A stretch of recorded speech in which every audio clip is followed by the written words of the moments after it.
Welcome students, स्वागत है आपका एवी क्लासेस के इस मंच पर। आज हम डिस्कस करेंगे भारतीय संविधान सभा के बारे में। जितने भी क्वेश्चन बनते हैं, कोई भी कम्पिटेटिव एग्जाम हो, चाहे वो हरियाणा प्रदेश से रिलेटेड हो या फिर सेंटर का या फिर दिल्ली पुलिस का एग्जाम हो, सबके लिए मोस्ट इंपॉर्टेंट रामबाण सिद्ध होगी आज की जो क्लास होगी। संविधान से रिलेटेड सारे के सारे क्वेश्चन यहाँ डिस्कस करने का काम करेंगे। संविधान सभा का गठन कैसे हुआ, किस प्रकार किसने अध्यक्षता की, क्या क्या किसके द्वारा कौन कौन सी समितियों का अध्यक्षता की गई, वो सारी की सारी बातें यहाँ डिस्कस करने का काम करेंगे। तो सबसे पहले बात करूं मैं, पहला क्वेश्चन देखिए।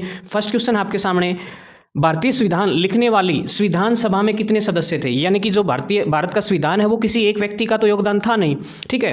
तो उस संविधान को बनाने के लिए जो है कितने व्यक्तियों का, मतलब कितने सदस्य थे जब संविधान बनाया गया, वो बताना आपने। बताइए 198 थे, 298 थे, 299 थे या फिर 199। जल्दी बताइए क्या रहेगा राइट आंसर। एक बार आप अपना जो है आंसर जरूर कमेंट बॉक्स में डालें। तो राइट आंसर रहेगा 299। जब जो है हिंदुस्तान देश का संविधान बना तो कितने व्यक्तियों का योगदान रहा, कितने व्यक्तियों ने हस्ताक्षर किए थे, वो थे 299। नेक्स्ट क्वेश्चन देखिए, अगला क्वेश्चन क्या है। भारत की संविधान सभा की पहली बैठक की अध्यक्षता किसके द्वारा की गई थी। यानी कि जब संविधान सभा का गठन हुआ तो उस टाइम पे जो पहले अध्यक्ष तो थे वो कौन थे, वो वास्तव में अस्थायी अध्यक्ष थे, स्थायी अध्यक्ष नहीं थे।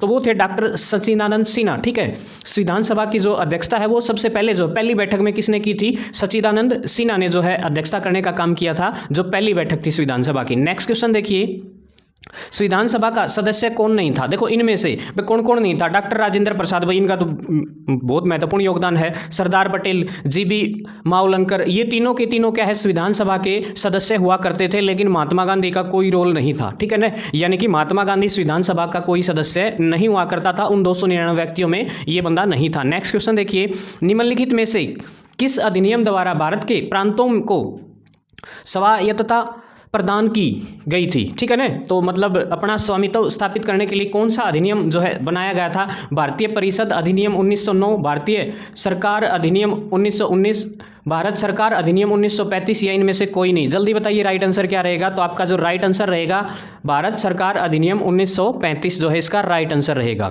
ठीक है। नेक्स्ट क्वेश्चन देखिए, ये वो क्वेश्चन है जो बिल्कुल छपते हैं एग्जाम में, ठीक है। बहुत बार देखे हमने, बिल्कुल डायरेक्टली आपको एग्जाम में दिखाई देंगे।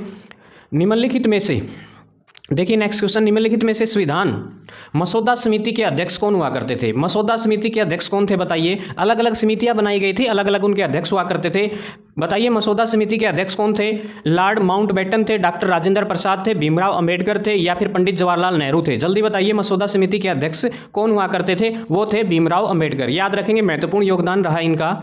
नेक्स्ट क्वेश्चन देखिए, संसद के केंद्रीय कक्ष में संविधान सभा की पहली बैठक कब हुई। भाई पहली बैठक कब हुई थी ये बताओ जल्दी सारे बच्चे। 8 सितंबर 1946 को, 9 अक्टूबर 1947 को, 8 नवंबर 1947 को या फिर 9 दिसंबर 1946 को। जल्दी बताइए संविधान सभा की पहली बैठक जो है कब हुई थी। वो हुई थी 9 दिसंबर 1946 को जो है पहली जो है संविधान सभा की बैठक हुई थी, ठीक है। नेक्स्ट क्वेश्चन देखिए, निम्नलिखित में से किसे पहले 1934 में संविधान सभा का सुझाव दिया था। मतलब कौन सा बंदा था जिसने संविधान सभा का सुझाव देने का काम किया था। नेहरू ने दिया था, गांधी ने दिया था या फिर जेपी नारायण ने दिया था या फिर एमएन रॉय। भाई इनमें कौन सा आइडिया आया था 1934 में, आ लिया था ये आइडिया कि संविधान सभा बनानी चाहिए, ठीक है। तो ये आइडिया आया था भाई, एक बंदा था एमएन रॉय, ठीक है। एमएन रॉय के दिमाग में सबसे पहले जो है इसका ख्याल आया था। नेक्स्ट क्वेश्चन देखिए, निम्न में से किस अधिनियम में भारत के शासन का क्षेत्रीय विभाजन किया गया है। भारत सरकार अधिनियम 1958 में, भारत परिषद अधिनियम 1861 में या भारतीय परिषद अधिनियम 1892 में या भारत सरकार अधिनियम 1861 में। जल्दी बताइए राइट आंसर क्या रहेगा, अपनी नॉलेज को चेक कीजिएगा। तो राइट आंसर रहेगा भारत सरकार अधिनियम 1858 के तहत, ठीक है। नेक्स्ट क्वेश्चन देखिएगा, मोस्ट इंपॉर्टेंट क्वेश्चन है, बार बार पूछे जाते हैं। किसी भी प्रकार का कंपिटेटिव एग्जाम हो, हरियाणा पुलिस, ठीक है, हरियाणा सीटी का जो परी होना है या मेंस के जितने भी पेंडिंग है वो, या फिर सेंटर का कोई भी पेपर हो, उसमें यहाँ से एक क्वेश्चन जरूर छपता है। जिस संविधान सभा द्वारा भारत सरकार के संविधान का अधिनियम किया गया उसके सदस्य कौन थे। जल्दी बताइए कौन जो है, मतलब भारतीय संविधान सभा के सदस्य कौन हुआ करते थे, कहाँ से आए थे वो। राजनीतिक दलों द्वारा नामित या फिर विभिन्न प्रांतों की विधानसभाओं द्वारा निर्वाचित या लोगों द्वारा सीधे निर्वाचित या गवर्नर जनरल द्वारा जिनका नामित किया गया। मतलब किन को यहाँ, मतलब वो बंदे भेजे थे 299, वो कैसे भेजे गए थे, ठीक है। क्या कोई चुनाव हुआ था। तो उसका जो राइट आंसर रहेगा विभिन्न प्रांतों की विधानसभाओं द्वारा निर्वाचित सदस्य, ठीक है ना। तो प्रांतों की जो विधानसभाओं द्वारा निर्वाचित जो सदस्य थे उनको जो है वो जो है क्या बने थे, संविधान सभा के सदस्य। निम्नलिखित में से कौन सा भारतीय संविधान सभा की प्रारूप समिति का अध्यक्ष हुआ करता नहीं था? ठीक है, प्रारूप समिति का अध्यक्ष कौन नहीं था? जल्दी बताइए। प्रारूप समिति के सदस्य, सॉरी अध्यक्ष नहीं, सदस्य कौन नहीं थे? प्रारूप समिति में जो है 7 सदस्य थे। BR अम्बेडकर नहीं था, या फिर अलादी कृष्णा स्वामी, या राजेंद्र प्रसाद, या गोपाल चारी अयंगर। जल्दी बताइए कौन जो है प्रारूप समिति के सदस्य नहीं थे? राजेंद्र प्रसाद जो है, डॉक्टर राजेंद्र प्रसाद जो हिंदुस्तान देश के पहले राष्ट्रपति बनते हैं, वो जो है प्रारूप समिति के अध्यक्ष सदस्य नहीं थे। नेक्स्ट क्वेश्चन देखिएगा। संविधान की मसौदा समिति के समक्ष प्रस्तावना किसके द्वारा प्रस्तुत की गई? मतलब प्रस्तावना जो है किसके द्वारा प्रस्तुत की गई थी? प्रस्तावना जो है पहला पेज होता है जिसके ऊपर सारे संविधान का विवरण लिखा होता है कि कौन सा जो है किस पेज पर आपको दिखाई देगा। जवाहरलाल नेहरू, BR अम्बेडकर, महात्मा गांधी, या फिर VN राय। ठीक है, जल्दी बताइए राइट आंसर क्या रहेगा? तो इसका राइट आंसर रहेगा पंडित जवाहरलाल नेहरू भाई। नेहरू ने कराया था भैया काम। नेक्स्ट क्वेश्चन भाई अगला आ गया आपकी स्क्रीन पर, देखो। हमारा राष्ट्रीय गान पहली बार कब और कहाँ गाया गया भाई? पहली बार हमारा राष्ट्रीय गान जनगण मन जो है कब और कहाँ गाया गया भाई? 24 जनवरी 1950 इलाहाबाद में, 24 जनवरी 1950 दिल्ली में, 26 दिसंबर 1942 कलकत्ता में, या 27 दिसंबर 1911 कलकत्ता में। जल्दी बताइए राइट आंसर क्या रहेगा? तो भाई राइट आंसर रहेगा 27 दिसंबर 1911 में। ठीक है, 1911 में जो है एक दरबार लगा था, वहाँ जो है गाया गया था इसको। ठीक है, जॉर्ज पंचम आया था। नेक्स्ट देखिए। भारत के पहले राष्ट्रपति के रूप में डॉक्टर राजेंद्र प्रसाद का चुनाव किया गया। भाई किसने बनाया राजेंद्र प्रसाद भाई राष्ट्रपति बनेगा? ये बात किसके द्वारा बोली गई थी? किसने जो है इनको चुनने का काम किया था? निर्वाचक मंडल द्वारा, भारत की जनता द्वारा, संविधान सभा द्वारा, या फिर संसद द्वारा? ठीक है, जल्दी बताइए जो है राष्ट्रपति का चुनाव जो है किसके द्वारा किया गया था? संविधान सभा के द्वारा। संविधान सभा के जितने सदस्य थे सभी की सर्वसहमति से जो है डॉक्टर राजेंद्र प्रसाद को भारत देश का पहला राष्ट्रपति जो है चुना गया था। उसके बाद देखिए भारत की संविधान सभा गठित करने का आधार क्या था? भारतीय राष्ट्रीय कांग्रेस की प्रस्तावना, कैबिनेट मिशन प्लान 1946, भारतीय स्वतंत्रता अधिनियम 1947, भारतीय डोमिनियल के प्रांतीय एवं राज्य विधानमंडलों की प्रस्तावना। ठीक है, प्रस्ताव। बताइए राइट आंसर क्या रहेगा? तो इसका राइट आंसर रहेगा कैबिनेट मिशन प्लान 1946। ठीक है, नेक्स्ट क्वेश्चन देखिए।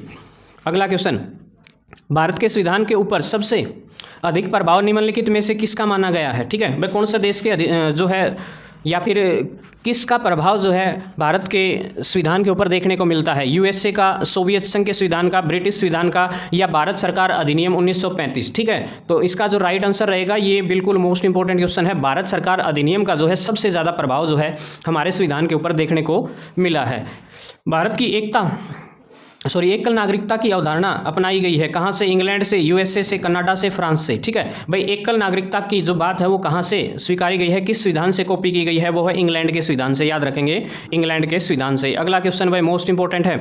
भारतीय संविधान में आपात उपबंध खालिस्तान से लिए गए हैं। आपात उपबंध जो है किस संविधान से लिए गए हैं? ठीक है, ब्रिटिश संविधान से, भारत सरकार अधिनियम 1935 से, आयरिश संविधान से, या फिर जापानीज संविधान से? जल्दी बताइए राइट आंसर क्या रहेगा? तो इसका राइट आंसर रहेगा भारत सरकार अधिनियम 1935, क्योंकि इसका प्रभाव सबसे ज़्यादा है हमारे संविधान के ऊपर। नेक्स्ट क्वेश्चन देखिए। भारत में किस प्रकार का संघवाद देखा जाता है?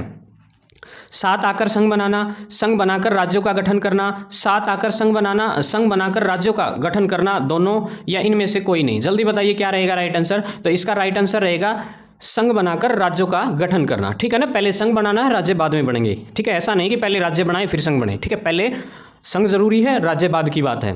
हमारे देश में न्यायिक समीक्षा संविधान से ली गई। भाई न्यायिक समीक्षा की जो बातें हैं वो कहाँ से कॉपी की गई है? इंग्लैंड के संविधान से, US, कनाडा, या फिर ऑस्ट्रेलिया? बताओ भाई कौन सा देश के संविधान है न्यायिक समीक्षा को कॉपी किया गया भाई? तो राइट आंसर रहेगा USA, United state of America. ठीक है, नेक्स्ट क्वेश्चन। अगला सवाल भाई, निम्नलिखित में से कौन सा एक भारतीय संविधान की मुख्य विशेषता नहीं है? बताइए। अर्धसंघीय शक्ति का पृथक्करण, मौलिक अधिकार, अल्पतंत्र? जल्दी बताइए भाई अपना राइट आंसर क्या रहेगा? भाई अपना में यह खासियत कौन है अपना संविधान में इन चारों में से? तो अल्पतंत्र जो है हमारे संविधान के अंदर कोई मतलब ऐसा नहीं है कि अल्पतंत्र दिखाई दे। Next question. राष्ट्रपति द्वारा राज्यसभा के सदस्यों के नामांकन का नियम किस देश के संविधान से लिया गया? भाई या कॉपी कर हमारी भाई संयुक्त राज्य अमेरिका तय, आयरलैंड आड़ा तय, दक्षिण अफ्रीका, या फिर फ्रांस? जल्दी बताइए भाई राइट आंसर क्या रहेगा?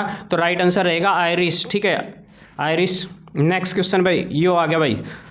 उसके बाद देखिए, समान तंत्र यंत्रवाद किसका द्योतक है? जल्दी बताइए क्या रहेगा right answer? Option number A रहेगा, ऑप्शन नंबर B रहेगा, ऑप्शन नंबर C, या फिर ऑप्शन नंबर D? जल्दी बताइए। समय उदारीकरण, प्रवृत्ति एवं बर्ताव, सामाजिक, राजनीतिक और धार्मिक पहलुओं की स्वतंत्रता या फिर धार्मिक रूढ़िवादिता। जल्दी बताइए राइट आंसर क्या रहेगा। तो इसका राइट आंसर रहेगा सामाजिक, राजनीतिक और धार्मिक पहलुओं, जो पहलू है उनकी स्वतंत्रता। नेक्स्ट क्वेश्चन देखिए भाई, सर्वसत्ता संपन्न संसद की अवधारणा किस देश की देन है। भाई सर्वसत्ता संपन्न संसद की जो अवधारणा है वो किस देश की देन है। इंग्लैंड की है, भारत की है, फ्रांस की या जापान की। बताओ भाई राइट आंसर क्या रहेगा। वो रहेगा इंग्लैंड। ठीक है, तो इसका राइट आंसर क्या रहेगा, इंग्लैंड। नेक्स्ट क्वेश्चन देखिए, भारत के संविधान में संघीय शब्द का प्रयोग कहाँ से हुआ है। प्रस्तावना से, भाग 3 से, अनुच्छेद 168 में या संविधान में कहीं नहीं हुआ है। जल्दी बताइए कहाँ से हुआ है। तो इसका जो आंसर है वो कहीं पर भी जो है ऐसे वर्ड का प्रयोग जो है हमारे संविधान के अंदर नहीं हुआ है। ठीक है, जिसके अंदर क्या हो, संघीय शब्द का प्रयोग किया हो। ठीक है, नेक्स्ट क्वेश्चन देखिए, अगला क्वेश्चन है, शक्तियों का विभाजन और स्वतंत्रता न्यायपालिका किसकी दो महत्वपूर्ण विशेषताएं हैं। सरकार का लोकतांत्रिक स्वरूप, सरकार का संघीय प्रारूप, सरकार का समाजवादी स्वरूप या फिर सरकार का एकात्मक स्वरूप। बताइए राइट आंसर क्या रहेगा। तो भाई इसका राइट आंसर रहेगा सरकार का संघीय स्वरूप। ठीक है, नेक्स्ट क्वेश्चन देखिए, अगला क्वेश्चन है, सरकार की निम्नलिखित प्रणालियों में से किसकी द्विसदन पद्धति एक अनिवार्य लक्षण है।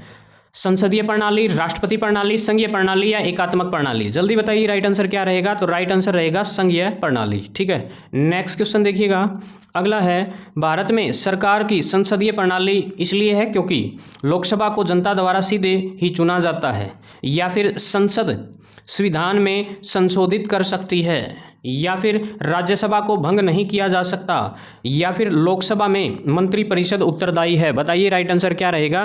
तो इसका जो राइट आंसर रहेगा, लोकसभा में मंत्रिपरिषद उत्तरदायी है। नेक्स्ट क्वेश्चन देखिए, अगला सवाल है, भारतीय संविधान सभा की समवर्ती सूची किसके संविधान से ली गई है। अभी समवर्ती सूची का आइडिया कहाँ से लिया गया है। संयुक्त राज्य अमेरिका से, कनाडा से, जर्मनी से, ऑस्ट्रेलिया से। जल्दी बताइए भाई।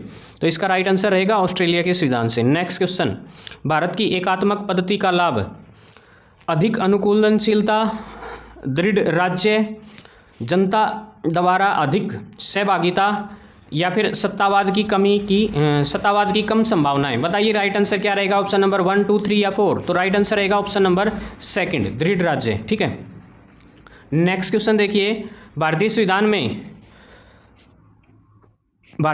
में श्रेष्ठ केंद्र के साथ संघीय प्रणाली, ठीक है ना, कहाँ से ली गई है। संयुक्त राज्य अमेरिका से, कनाडा से या फिर यूनाइटेड किंगडम से या फिर फ्रांस से। जल्दी बताइए राइट आंसर क्या रहेगा। राइट आंसर रहेगा कनाडा। ठीक है, नेक्स्ट क्वेश्चन देखिए, निम्नलिखित में से किस देश का अलिखित संविधान है। यूएसए का, यूके का, पाकिस्तान का या भारत का। ठीक है, अलिखित संविधान किसका भाई, यूके का है। ठीक है, नेक्स्ट क्वेश्चन देखिए, भारत को एक गणराज्य मुख्य रूप से इसलिए माना जाता है क्योंकि राज्यसभा अध्यक्ष का चुनाव होता है, 15 अगस्त 1947 को स्वतंत्रता मिली, या फिर उनका अपना लिखित संविधान है, या फिर उनकी सरकार संसदीय प्रणाली के अनुसार है। तो बताइए इसका राइट आंसर क्या रहेगा। तो इनका क्या है, राज्यसभा का अध्यक्ष जो है, राज्य अध्यक्ष का चुनाव होता है। राइट आंसर रहेगा। नेक्स्ट क्वेश्चन देखिए, अगला क्वेश्चन है, संसद के पास भारत के संविधान के प्रावधानों में संशोधन करने की शक्तियाँ है। संविधान का कौन सा अनुच्छेद संसद को यह शक्ति प्रदान करता है। भाई कौन से अनुच्छेद में ये लिखा है कि जो संसद है वो भारत के संविधान के प्रावधानों में संशोधन कर सकता है। अनुच्छेद 1 में, अनुच्छेद 256 में, अनुच्छेद 368 में या अनुच्छेद 55 में। जल्दी बताइए राइट आंसर क्या रहेगा। तो राइट आंसर रहेगा अनुच्छेद 368 में। नेक्स्ट क्वेश्चन देखिए, संपत्ति के अधिकार को भारतीय संविधान के किस संशोधन द्वारा मौलिक अधिकारों की सूची से हटा दिया गया है। तो 42 में संशोधन, 43 में, 44 में या फिर 41 में। बताइए राइट आंसर क्या रहेगा। तो इसका राइट आंसर रहेगा 44 में संशोधन। नेक्स्ट क्वेश्चन देखिए, अगला क्वेश्चन है आपके सामने, भारतीय संविधान में मौलिक कर्तव्य को कौन सी संविधान संशोधन के द्वारा जो है शामिल किया गया है। 25 में, 42 में, 56 में या फिर 14 में संविधान संशोधन के अंतर्गत। तो इसका जो राइट आंसर रहेगा वो रहेगा 42 में संविधान संशोधन के अंतर्गत।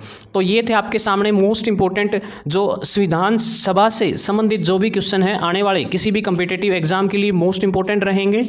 वीडियो कैसी लगी जरूर बताएं, वीडियो को लाइक करें, चैनल को सब्सक्राइब करें। जय हिंद, जय भारत, इनकलाब जिंदाबाद, जय श्री राम।